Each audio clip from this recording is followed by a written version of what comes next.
19절에서부터 24절까지의 말씀을 가지고 여러분들에게 하나님의 말씀을 전하도록 하겠습니다. 한 두 가지 경우를 생각해 봤으면 좋겠습니다. 첫 번째는 하나님은 안 믿지만 종교가 특별히 있진 않지만 바르게 잘 살고 별탈 없이 잘 먹고 잘 사는 사람, 이런 사람과 참 인생이 험악하고 힘들게 하루하루를 살아가지만 하나님을 믿는 것, 이 두 가지 중에서 어떤 것이 더 긍정적으로 보여지는지 한번 우리 마음속에 질문을 해보았으면 좋겠습니다. 사실 이것을 조금 더 우리 성경적 관점에서, 그리고 설교자의 관점에서, 우리 성도의 관점에서 말하면 우리 후자의 인생은 하나님이 함께 하신다는 이유로 행복한 인생이고, 전자는 세상에 취하여서 하나님을 알지도 못하고 지옥을 향해 나아가는 인생입니다. 이렇게 보았을 때 우리는 당연히 하나님이 함께 하시다는 이유로 행복한 인생이 참으로 긍정적으로 보여진다라는 것입니다. 그렇지만 우리가 이 관점을 살짝 바꾸어서 하나님은 안 믿지만 착하게 바르게 그리고 별탈 없이 잘 먹고 잘 사는 인생과 참 인생이 험악하고 힘들고 하루하루를 겨우겨우 살아가는 그렇지만 하나님을 그 중에서 믿는 것, 우리가 일반적인 시선으로 봤을 땐, 이렇게 보았을 땐 전자가 더 긍정적으로 매우 보여진다라는 것입니다. 결국 신앙이라는 것은 그런 것 같습니다. 관점의 싸움인 것 같아요. 관점의 싸움. 우리가 교회 안에서 그리고 설교 속에서 들을 때는 신앙이 가진 이 긍정적인 측면을 부각해서 말하기 때문에 우리가 이 교회 안에서 설교를 듣고 이 말씀을 들을 때는 이 신앙을 지키는 것, 그리고 하나님이 함께하는 인생이 매우 좋은 것으로 보여집니다. 그래, 이게 맞지. 이게 참으로 살 길이야. 그렇지만 우리가 이것은 교회 안에서만 그런 거죠. 우리가 한 발짝만 나가서 세상에 발을 디디게 되면 어떻습니까? 우리가 만나는 사람들, TV 속의 세상들, 사회적 구조 등이 세상이 가진 긍정적인 측면을 매우 부각시킨다라는 거예요. 그 와중에 우리는 어떠한 관점을 잃어버리느냐? 신앙에 대한 모든 아름다운 측면을 볼 수 있는 관점을 잃어버리고 눈이 멀어진다라는 것입니다. 그래서 그것이 세상적인 것이 더 좋아 보여진다라는 것입니다. 결국 이 신앙은 관점의 회복입니다. 우리 하나님께서 원하시는 것은 이 참된 관점을 회복하는 것에 있습니다. 심지어 이러한 관점은 세상과 우리 교회 안의 싸움 안에서만 있는 것이 아니라 심지어는 교회 안에도 있다라는 것입니다. 정말 믿음을 지키고 거룩한 삶이 있지만 세상적으로 부족하게 살아가는 성도와 적당히 교회를 다니면서 적당히 신앙생활을 하지만 세상에서는 남부러울 것이 없고 교회 안에서도 그러한 겉모습으로 인하여서 칭찬받는 성도들 사이에 우리는 어떤 것이 더 아름다운 것인지에 대한 기준점을 놓쳐버릴 때가 있다는 것이죠. 요즘 사람들이 균형 잡힌 신앙에 대해서 많이 말합니다. 이것은 본디 그 의도가 이분법적인 이런 관점을 타파하자는 데서 나온 것입니다. 어떤 이분법적인 거죠? 교회의 일은 하나님의 일, 신성한 것, 세상의 일은 세상 것, 이렇게 보지 말고 이 모든 것들을 통합적으로 보자는 거죠. 모든 것의 주인이신 하나님인 것을 깨달아 모든 일을 주께 하듯 하자는 취지에서 나온 것이 바로 이 균형 잡힌 신앙을 하자, 이런 말입니다. 그래서 모든 것 가운데 주께 하듯 하자라는 거죠. 아주 좋은 의도에서 나온 말입니다. 그런데 요즘에 들어서는 이 균형 잡힌 신앙이라는 말이 슬쩍 왜곡되었다는 것을 제가 보게 돼요. 이것은 본디 모든 것을 주 안에서 하자는 굉장히 통합적인 사고에서 나온 관점인데, 다시 또 우리는 이것을 이분법적으로 나눠서 또 어떻게 생각하느냐? 건강한 크리스찬은 누구냐? 그거는 교회 생활도 잘하지만 세상 일도 잘하는 사람이다. 이런 식으로 우리가 또 다시 이분법적인 구조로 다시 가지고 들어가서 다시 그렇게 바꾸어 버린다는 거죠. 결국 신앙은 정말 관점의 싸움이라는 것이, 이것이 우리가 그냥 긍정적으로 생각해 보면 이것은 아주 좋아 보이는 삶입니다. 이렇게 되면 우리가 교회 일도 잘하고 세상 일도 잘하면 전도도 잘 될 거고 나도 행복할 거고 하나님의 칭찬도 받고 사람들의 칭찬도 받을 수 있는 이런 아주 좋은 우리가 꿈꾸는 라이프라는 거죠. 이보다 좋은 삶이 과연 어디 있을까요? 자, 그런데 한 발 벗어나 우리가 성경의 관점으로 이것을 관망해 보면 그럼 이것이 가진 조금 약점이랄까 폐해가 금세 드러나게 됩니다. 그것은 뭐죠? 성경은 결코 건강한 크리스찬에 대해서 말할 때 사람들의 칭찬에 대한 얘기가 기준이 되진 않는다라는 것이에요. 성경은 오히려 건강한 크리스찬의 모습이 되어질 때 오히려 세상의 비난을 받을 수도 있다라고 말하지 세상의 칭찬을 받고 못 받고가 우리가 건강한 신앙생활을 하고 있는 기준이다 아니다로 보지 않는다라는 거죠. 물론 우리는 선한 행실을 보여야 됩니다. 물론 우리는 착한 행실을 해야 할 것입니다. 그러나 그 삶은 결코 우리가 흔히 말하는 균형 잡힌 신앙, 그러니까 세상과 하나님 사이에서 적당히 줄다리기 하면서 가는 그러한 곳에서 나오는 것이 아닙니다. 성령을 따라 행하는 삶, 정말 성령을 따라가는 삶이라는 것은 철저하게 우리 한 사람 한 사람이 성령 하나님께 붙들렸을 때, 즉 세상과 하나님과의 균형에서 우리가 줄다리기 하면서 세상 일을 이만큼 했으니까 이번에 하나님 일을 이만큼 하고 하나님의 일을 이만큼 했으니까 세상 일도 이 정도 하고 이렇게 줄다리기 하면서 가는 게 아니라 하나님께 올인했을 때 나오는 것이라는 것입니다. 적당한 신앙생활에서 균형 잡힌 삶이라는 건 결코 나오지 않는다라는 거야. 그 균형을 내가 잡는 것이 아니라 내 안에 살아계신 성령 하나님께서 잡아 가신다라는 것이 성경적인 균형 잡힌 신앙이라는 것이죠. 그 안에서 우리는 세상에서도 그리고 이 교회 안에서도 모든 것을 죽게 하듯 하게 되는 이러한 역사가 일어나게 되는 것입니다. 그럼 어떻습니까? 우리 전자는 우리가 매 순간을 최선을 다해서 살아가게끔 만듭니다. 자, 우리가 흔히들 얘기하는 이러한 매 순간을 적당하게 살게 하는 이러한 것들은 우리의 삶을 교회와 세상에 대해서 적당하게 줄다리기 하며 적당히 살아가게끔 만들어낸다는 것입니다. 특별히 우리 인간의 마음속에 여전히 역사하고 있는 그 사탄의 역사를 우리는 여기서 보게 됩니다. 사탄의 지혜는 우리로 하여금 끊임없이 더욱 세상을 향하게 만드는 습성이 있기 때문에 우리가 적당히 이렇게 한다고는 하지만 결국 어디로 끌려가게 되느냐? 우리가 적당히 하게 되는 순간 우리는 세상으로 끌려가게 되는 속성을 가지고 있다는 것입니다. 결국 우리는 하나님께 정말 철저하게 붙들려 있을 때에만, 정말 하나님께 우리의 삶을 온전히 드릴 때에만 참된 균형 잡힌 신앙을 가질 수 있다는 것이죠. 우리 하나님은 우리의 겉모습을 보지 않습니다. 하나님께서는 우리의 마음의 중심을 보십니다.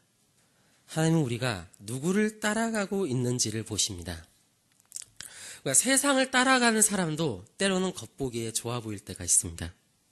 그리고 하나님을 따라가는 것도 때때로는 안 좋아 보일 때가 있어요. 겉보기에 그렇다는 거죠. 그렇지만 중요한 것은 하나님께서 지금 나를 어떻게 보시고 이것을 하나님께서 인정하시는가 인정하시지 않는가의 문제입니다. 또한 동시에 이것은 내가 하나님을 어떻게 바라보고 있는가의 문제로까지 우리가 볼 수 있다는 거죠. 내가 하나님을 세상과 동등한 위치에 놓고 보느냐, 아니면 모든 것의 주인이 되신 하나님으로 보느냐, 바로 이 싸움이라는 것입니다. 우리가 적당히 저울질하는 관점을 가지고 있으면 우리는 하나님과 세상을 동일시하는 것입니다. 그렇지만 하나님만을 따르고자 하는 삶은 하나님만이 주인 되심을 인정하는 삶이라는 것이죠. 오늘 성경은 그런 차원에서 오늘 이렇게 우리에게 말씀하십니다. 우리 말씀 한번 살펴봤으면 좋겠는데요. 우리 6장 22절을 한번 같이 읽어보도록 하겠습니다. 다 같이 읽어보겠습니다. 눈은 몸의 등불이니 그러므로 내 눈이 성하면 온몸이 밝을 것이요. 아멘. 오늘 성경이 눈이 우리 몸에 뭐라고 얘기하고 있습니까? 그렇습니다. 등불이라고 말씀하고 있습니다. 성경에서 등불이라고 말할 때 우리는 이것을 과거 구약 성경에서 보면 이 등불을 말씀을 가리킬 때 성경은 사용했습니다. 우리 시편 119편 105절 유명한 구절인데 이 구절에서 이렇게 말하죠. 주의 말씀은 내 발의 등이요 내 길의 빛이니이다. 자, 주님의 말씀이 내 발의 등입니다. 주님의 말씀이 내 길의 빛이라는 거예요. 자, 그렇다면 이 말씀이 어떻게 우리의 길을 비출까요? 우리 같은 시편 119편 37절에서는 우리의 눈에 대해서 또한 이렇게 말합니다.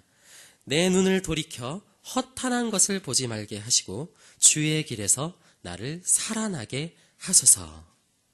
눈을 돌이켜 허탄한 것을 보지 않게 해달라는 거예요. 즉, 이 말은 뭐냐면 말씀이 나를 비출 때 비로소 내 눈이 밝아진다라는 것입니다. 그래서 그 말씀으로 변화된 눈은 무엇을 바라보지 않냐면 허탄한 것을 바라보지 않는다라는 거예요. 즉, 허탄한 것을 따라가지 않고 주의 길을 따라갈 수 있게 한다는 것입니다. 그래서 37절에서 말하는 거예요. 내 눈을 돌이켜 허탄한 것을 보지 말게 하시고 주의 길에서 나를 살아나게 하소서. 아멘. 또한 이 눈은 우리의 마음에서부터 나옵니다. 우리 같은 또한 성경 36절에선 이렇게 말하죠.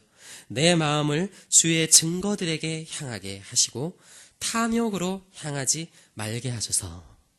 그리고 우리의 마음이 어떠한 마음을 가지고 있느냐, 내 마음이 주님의 증거를 향하고 있는가 아니면 탐욕을 향하고 있는가에 따라서 우리의 눈이 바라보는 곳이 바뀌게 되는 것입니다.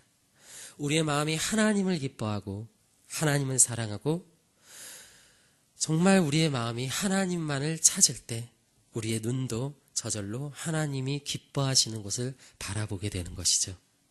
그러나 우리의 마음이 세상의 탐욕으로 가득 차 있고 우리의 마음이 여전히 욕심으로 가득 차 있을 때는 우리의 눈도 어느샌가 나도 모르게 세상 것들이 하나님보다 더 좋아 보여져서 그것들을 향해 내 눈길이 본능적으로 가게 된다는 것입니다. 그것이 바로 우리의 본성이란 것이죠. 결국 우리의 눈이 밝아지려면 이 말씀을 믿는 마음이, 이 말씀을 사모하는 마음을 우리가 회복해야 합니다. 우리 눈이 밝아져야 우리 삶에도 거룩함이 임하게 되는 것입니다. 우리의 마음이 말씀으로 가득 차야겠습니다. 말씀을 알고자 하는 마음과 사모하는 마음으로 가득 차야 하겠습니다. 결국 그렇게 우리의 마음이 변화를 받을 때 비로소 우리의 삶의 주인이 바뀌고 내 인생의 보물이 바뀌게 되어지고 자연스럽게 우리의 눈이 향하는 곳이 바뀌게 되어지는 역사가 일어나게 될 것입니다. 오늘 말씀은 말합니다. 오늘 마태복음 말씀으로 돌아가 봅니다. 오늘 말씀은 우리의 눈이 밝으면 온몸이 밝을 것이다라고 말하고 우리의 눈이 어두우면 온몸이 어두울 것이라고 말씀하시면서 자연스럽게 이 말씀으로 이어가는데 한 사람이 두 주인을 섬길 수 없다라는 말씀으로 이어집니다. 그 이유는 두 가지에서 비롯된다고 오늘 성경은 말합니다. 첫째는 하나님과 세상이 원수이기 때문입니다. 여기서 말한 두 주인이란 하나님을 주인으로 삼는 삶과 세상을 주인으로 삼는 삶, 내가 주인이 된 삶을 비교하는 것입니다. 내가 주인이 된 삶은 하나님이 주인이 되는 삶을 본능적으로 싫어합니다. 반대로 하나님께서 주인 된 삶은 내가 주인 된 삶을 본능적으로 싫어한다라는 것이죠. 세상은 그렇기 때문에 끊임없이 하나님을 대적하고 하나님 또한 이 세상을 바라보실 때 이 세상이 악으로 가득 차 있기 때문에 마치 창세기 때 이 진노를 쏟아부으셨듯이 하나님은 이 세상에 심판을 쏟아부을 수밖에 없는 이런 철저한 대치 상황, 영적인 대치 상황을 성경 끊임없이 말씀하고 있습니다. 이것이 지금 말하는 것은 하나님의 나라와 사탄의 권세는, 세상의 권세는 서로가 적국이요 원수라는 것입니다. 결국 우리가 한쪽의 편에 서게 된다는 것은 필연적으로 다른 쪽을 반대한다는 것이 따라오는 것이죠. 왜냐하면 서로 적대하고 있기 때문에. 두 번째는 오늘 하나님께서 말합니다. 한 사람이 두 주인을 섬기지 못한다. 왜냐하면 한 사람이 두 주인을 섬기지 못할 것이니 혹 이를 미워하고 저를 사랑하거나, 두 번째로 혹 이를 중히 여기고 저를 경히 여기기 때문이다. 우리가 한쪽을 중요하게 여기면 한쪽을 가벼이 여길 수밖에 없습니다. 그것이 우리 인간의 피조물의 한계성이죠. 우리의 몸은 하나입니다. 그리고 우리의 시간은 24시간입니다. 인간의 수명은 길어야 100세 남짓입니다. 우리가 모든 것을 다 할 수 없습니다. 필연적으로 한쪽을 택하게 되면 한쪽이 버려지는 상황들이 끊임없이 나옵니다. 그래서 인간의 삶은 끊임없는 선택의 연속인 것이죠. 이것이 우리 피조물이 가진 분명한 한계입니다. 우리는 이러한 한계 안에서 주어진 환경 속에서 가장 지혜로운 길을 선택해야 하는 것이죠. 가장 좋은 선택을 하도록 이 환경이, 우리에게 주어진 이 시간이 강요한다라는 것입니다. 이러한 상황에서 우리는 반드시 선택을 해야 하는데, 그것은 하나님의 편인가 세상의 편인가를 선택해 나가야 한다는 거죠. 우리 인간은 결국 스스로 판단해야 합니다. 스스로의 판단력과 자유의지를 가지고 결정해야 하는데, 더 좋아 보이는 편을 선택해야 하는 것이죠. 우리는 우리의 자유의지를 따라 매 순간 이것을 선택해야 합니다. 결국 우리가 어떤 것을 선택하게 되면 결국 한쪽은 가벼이 여겨지고, 우리가 어떤 것을 더욱 중요하게 여기는가에 따라서 다른 한쪽은 어쩔 수 없는 이러한 한계 속에서 가볍게 여겨지게 된다는 것이죠. 재물을 중요시하면 때때론 하나님을 잠시 잊어야 하는 순간들이 오게 됩니다. 우리가 스펙을 쌓기 위해서 한 푼이라도 더 벌기 위해서 하나님과의 시간을 잠시 제쳐두어야 할 때가 있다라는 거죠. 우리가 하나님을 더 중요시하면 우리의 이 시간 속에서, 이 환경 속에서 우리는 때때로 세상에 대한 욕심을 내려놓아야 할 때가 있습니다. 다 할 수는 없는 것입니다. 주의를 지키기 위해, 일요일은 한 번뿐이잖아요. 교회를 위해서, 한 영혼을 위해서 때때로 재물을 사용하고 때때로 나의 시간과 나의 것들을 우리가 사용해야 할 때가 있고, 때때로는 세상의 욕심을 내려놔야 할 때가 있다라는 것입니다. 우리의 성도의 삶이란 바로 이 과정 안에서 벌어지는 치열한 싸움이라는 것입니다. 어느 편을 더 중요시하는가? 어떤 것이 더 우선순위에 있는가? 우리는 주어진 시간과 환경 속에서 매번마다 최선의 선택을 해 나가야 한다는 것이죠. 이 선택을 결정짓는 것은 결국 내 삶의 주인이 누구인가에 대한 믿음입니다. 하나님이 주인이라고 생각한다면 우리는 그 선택의 기로에서 하나님을 더 중요하게 생각하기 때문에 하나님을 택할 것입니다. 그러나 하나님보다 세상이 더 좋아 보이고 더 가치 있어 보인다면 우리는 세상을 택하게 될 것입니다. 오늘 예수님께서는 우리에게 올바른 가치 판단을 할 수 있는 눈을 말씀을 통해 열어주셨다는 것이죠. 그것이 바로 19절부터 20절 아니겠습니다? 우리 다 같이 한번 읽어볼까요? 마태복음 6장 19절부터 20절. 너희를 위하여 보물을 땅에 쌓아두지 말라. 거기는 좀과 동록이 해하며 도둑이 구멍을 뚫고 도둑질하느니라. 오직 너희를 위하여 보물을 하늘에 쌓아두라. 거기는 좀이나 동록이 해하지 못하며 도둑이 구멍을 뚫지도 못하고 도둑질도 못하느니라. 아멘.